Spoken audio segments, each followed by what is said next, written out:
బాబాయి గొడ్డలపేట ఏమన్నాడు? గుండెపోటు.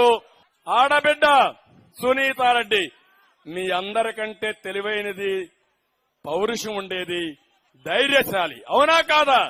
ఒక తండ్రికి జరిగిన అన్యాయానికి కన్న బిడ్డగా అందరినీ ఎదిరించి ఏకాకిగా ఢిల్లీ వరకు పోరాడి సుప్రీంకోర్టులో ఆర్డర్ తెచ్చిందంటే మనకందరికీ ఈ రాష్ట్రాన్ని కాపాడుకోవాలని లేదా?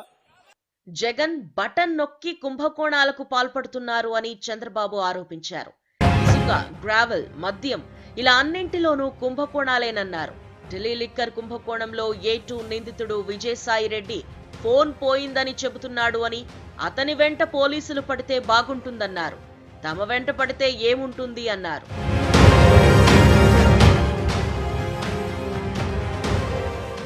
పోలీసుల తీరుపైన చంద్రబాబు ఆగ్రహం వ్యక్తం చేశారు. సీఎం ప్రాపకం కోసం అన్ని వర్గాలను వేధిస్తున్నారు అని మండిపడ్డారు.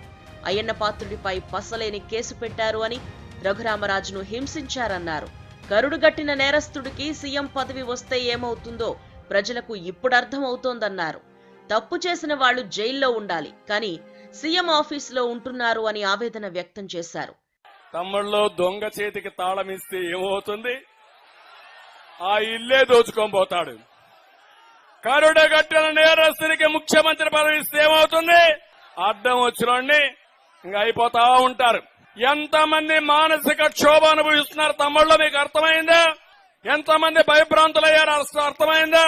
ఎంతమంది అవమానానికి గురయ్యారో మీకు అర్థమైందా? చేయని తప్పుకు మనకు శిక్ష, చేసే తప్పులకు ఆయనకు రక్షణ.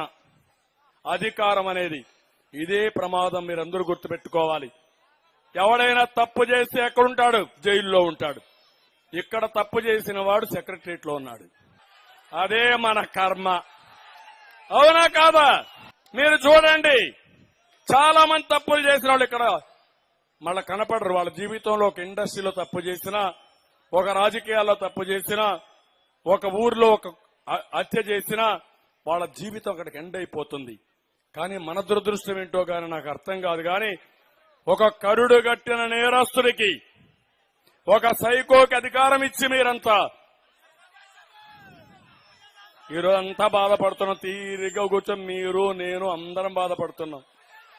వచ్చే ఎన్నికల్లో 1000% గెలిచేది టీడీపీనేనన్నారు చంద్రబాబు. ఈ అరాచక ప్రభుత్వ పాలనను ఎదిరించేందుకు అన్ని వర్గాలు కలిసికట్టుగా పోరాడాలన్నారు.